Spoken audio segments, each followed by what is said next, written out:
नमस्कार दोस्तों, मैं एस पाल एक बेस्ट मोटिवेशनल स्टोरी लेकर आज पुनः आप सभी के सामने उपस्थित हुआ हूँ। दोस्तों, जैसा हम सभी जानते हैं, एक टिटीरी पक्षी होता है। वो कभी घोंसला पेड़ों पर नहीं बनाता।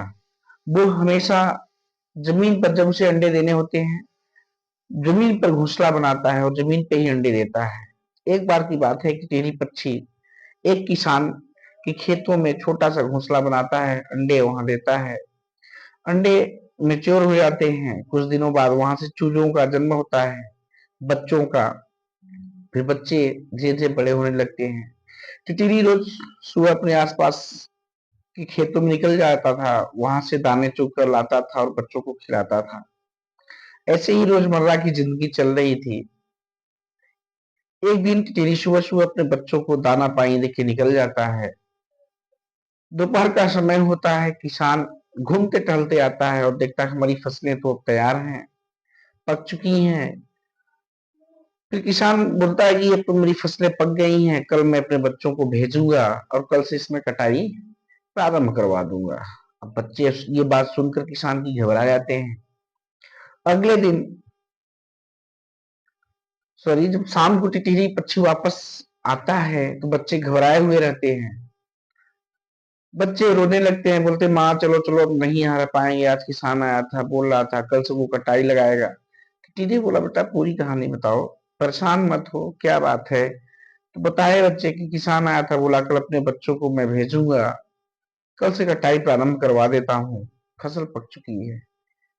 तो जो बच्चों की माँ बड़ी टिटेरी होती है, वो बोलती नहीं परेशान मत हो बेटा, कल कोई नहीं आने वाला। अगले दिन सुबह पुनः दाना पानी देकर अपने बच्चों को वो पक्षी आसपास के खेतों में दाना लेने निकल जाता है। फिर शाम को वापस आता है। बच्चों से पूछता क्यों बेटा, आया था क्या किसान? बोले नहीं माँ, किसान तो नहीं आया। कुछ दिन बीत जाते हैं। फिर एक दिन किसान आता है, कहता है यार तो वाकई में फसल पक गई है, चलो कल मैं कुछ मजदूरों को भेजता हूँ और कल से कटाई प्रारंभ ही करवा देता हूँ। अब बच्चे फिर घबरा गए। टिटेरी पक्षी के बच्चे फिर घबरा गए। फिर टिटेरी पक्षी, जब उसकी माँ, बच्चों की माँ शाम को वापस आती है दाने लेकर, बच्चे फिर रो रहे होते हैं। बोलते हैं माँ अब तो कल आएगा, कल तो पक्का किसान आएगा और खेतों की कटाई कर देगा। आज ही चलो हम लोग निकल लेते हैं, नहीं तो हम लोग मारे जाएंगे। तो जो पक्षी होता है, उनकी माँ फिर से पूछती है कि आखिर में हकीकत तो बताओ क्या है, क्या बोल के गया किसान? तो बच्चे बताते हैं कि बोल रहा था किसान की अब तो वाकई फसल पक गई है, कल हम कुछ मजदूरों को भेजेंगे और कल से कटाई प्रारंभ करवा देते हैं। फिर मुस्कुराती है उसकी माँ। टीरी पक्षी होता है, मुस्कुराता है, बोलता है बेटा डरो नहीं, बच्चों डरो नहीं, कल भी कोई नहीं आने वाला। अगले दिन सुबह पुनः दाना पानी देकर आसपास के खेतों में टीरी पक्षी निकल जाता है। बच्चे घबराए हुए रहते हैं। फिर शाम को वापस आते हैं, आता है टिटरी, बोलता है क्यों बच्चों, किसान आया था क्या? बोला नहीं माँ, नहीं है, आज भी कोई नहीं आया।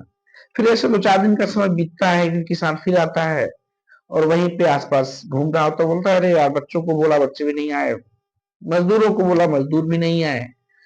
ऐसा है, अब कल मैं स्वयं हाशिया उठाता हूँ और कल से मैं स्वयं कटाई करना प्रारंभ कर दूंगा।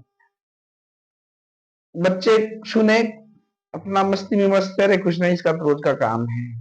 शाम को आता है टिटरी लौट के, बच्चों की जो माँ होती है, टिटरी पक्षी, मादा पक्षी आता है, कहता क्यों बच्चों, किसान आज फिर आया था क्या? बच्चे खेल रहे थे, हंस रहे थे, बोले हाँ माँ उसका तो काम ही है। बोला आज भी कुछ बोला? बोला हाँ माँ, आज भी आया था, आज भी कह रहा था। बोला क्या कह रहा था? पक्षी बोलता है क्या कर रहा था किसान? बच्चे हंसते हुए बोले माँ कुछ नहीं, वो तो यही कह रहा था कि बच्चों को बोला वो आए नहीं, मजदूर बोला था मजदूर आए नहीं, कल मैं स्वयं हंसिया उठाता हूँ, स्वयं से कटाई प्रारंभ कर दूंगा। टिटीरी पक्षी बोलता है बेटा अब समय आ गया है इस खेत को छोड़ने का। अब हमें तत्काल, रातों रात इस खेत को छोड़कर कहीं और घोंसला बनाना पड़ेगा।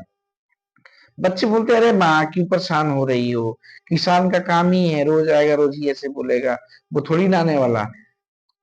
तो मादा पक्षी, जो बच्चों की माँ होती है टिटेरी, समझाती नहीं बेटा, आप नहीं समझ रहे हो।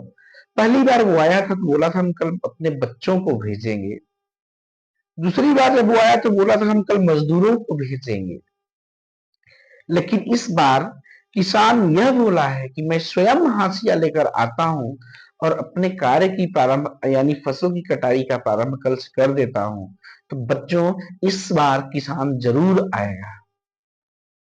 बच्चे बोले, ऐसा क्यों हुआ? तो वही टिटली बच्ची समझाता है, बेटा कभी भी कोई भी काम जब आप दूसरों के भरोसे छोड़ देते हैं तो वो कभी स्टार्ट नहीं होने वाला, न ही वो कभी कंप्लीट होने वाला है। यदि आपका काम है, आपका काम है, कोई भी काम आप करना चाहते हो, जब तक आप स्वयं से स्टार्ट नहीं करेंगे, जब तक उसकी शुरुआत स्वयं से नहीं करेंगे, कभी भी कार्य की शुरुआत नहीं होगी, ना ही वो समय पर फिनिश होगा। दोस्तों इस कहानी से हम सभी को यही शिक्षा मिलती है, कार्य आपका है तो शुरुआत भी आपको करनी पड़ेगी। दूसरों के भरोसे आपका कार्य कभी भी नहीं संपन्न हो सकता, समय पर तो कभी नहीं संपन्न हो सकता। इसलिए यदि आपका कोई गोल, आपने लक्ष्य निर्धारित किया है, तो उसके लिए आप दूसरों पर डिपेंडेंट मत होइए कि फलाने आएगा तो स्टार्ट करेंगे, वो आएगा तो करेंगे, नहीं। यदि आपका काम है, आपने लक्ष्य को निर्धारित किया है, तो स्वयं प्रारंभ भी आपको करना पड़ेगा यदि आप अपने लक्ष्य तक पहुंचना चाहते हैं।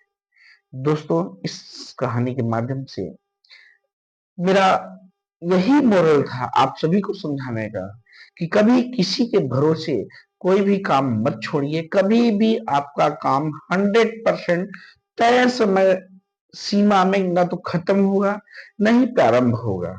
यदि काम आपका है, लक्ष्य आपका है, तो शुरुआत भी आपको ही करनी पड़ेगी। कोई दूसरा कभी भी आपके कार्य को तय समय पे कभी कंप्लीट नहीं करेगा। दोस्तों कहानी अच्छी लगी हो तो वीडियो को लाइक करिएगा, चैनल को सब्सक्राइब कीजिएगा। मिलते हैं अपने नेक्स्ट वीडियो में, तब तक के लिए नमस्कार, जय हिंद।